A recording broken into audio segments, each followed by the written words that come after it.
Malgré toute la technologie, je pense qu'il reste que c'est le principe de la boîte noire et la personne qui manipule la boîte noire en question.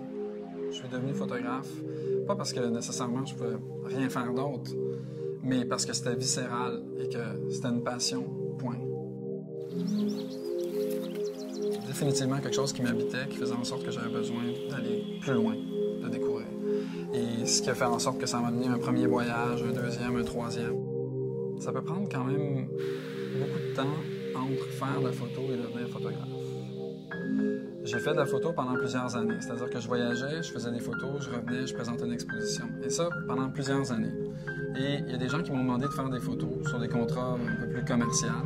Et c'est suite à ces contrats-là que j'ai commencé à faire de la photo, mais de plus en plus, de plus en plus. Donc, l'événement déclencheur dans ce contexte-là a été des gens que j'ai rencontrés, des gens qui m'ont fait confiance, des gens qui m'ont donné une chance, plusieurs personnes parce qu'ils m'ont demandé de faire des contrats.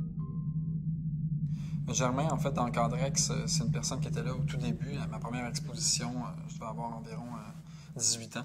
Il m'a vendu le matériel pour que je puisse encadrer mes propres cadres. Donc, ça fait quand même quelques années.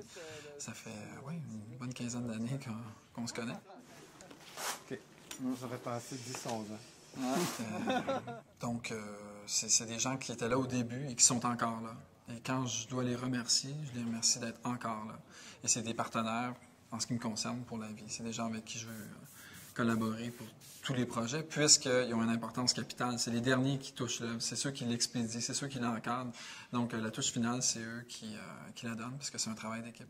Nicolas était hyper audacieux d'imprimer comme ça sur du métal. Il y avait toutes les contraintes techniques, mais aussi d'aller dans de si grands formats. Ça, ça devient très spectaculaire à ce moment-là. Il n'y a pas d'autre mot, je pense. Ça prenait beaucoup d'audace et un front de bœuf un peu. Au niveau technique, un front de bœuf.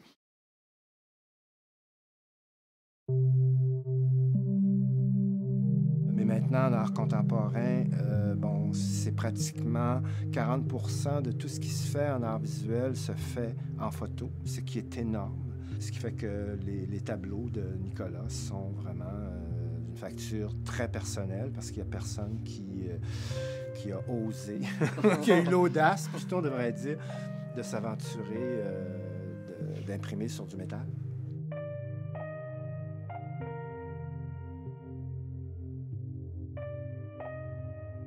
Ma démarche artistique a évolué en fonction de mon médium. Le mouvement est à la base de la plupart des images que je crée.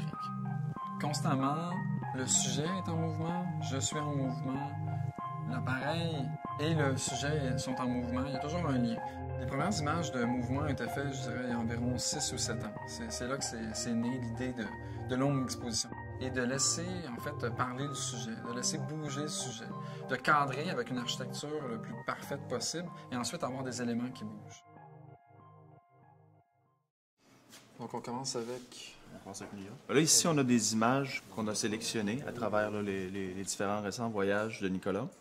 Et puis, on est en train de faire une sélection supplémentaire. Donc, on est en train vraiment de choisir les meilleures images parmi déjà des très bonnes images. Ce que fait Nicolas Ruel, c'est une quête à travers le monde, mais c'est un retour à soi toujours. La richesse de l'homme, mais sa simplicité fondamentale.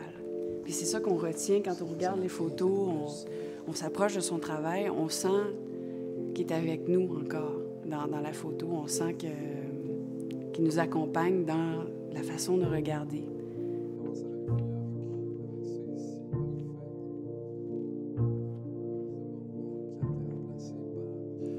Donc 8 secondes, techniquement, qu'est-ce que c'est? C'est une composition double.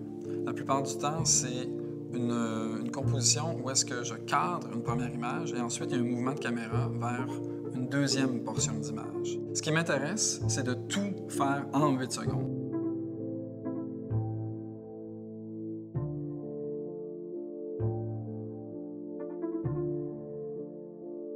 J'utilise des techniques de cinéma, mais que j'applique en photographie. Donc, la photo, la grande différence, c'est qu'on obtient seulement une image. Donc, c'est une concentration de techniques à l'intérieur d'une image.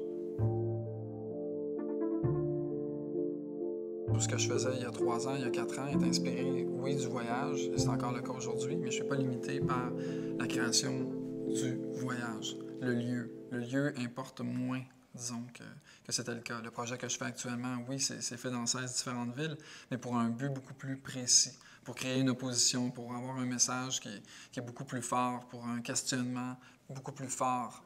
Les premières images étaient esthétiques, étaient plastiques. Maintenant, on va beaucoup plus loin, on pousse la démarche beaucoup plus loin.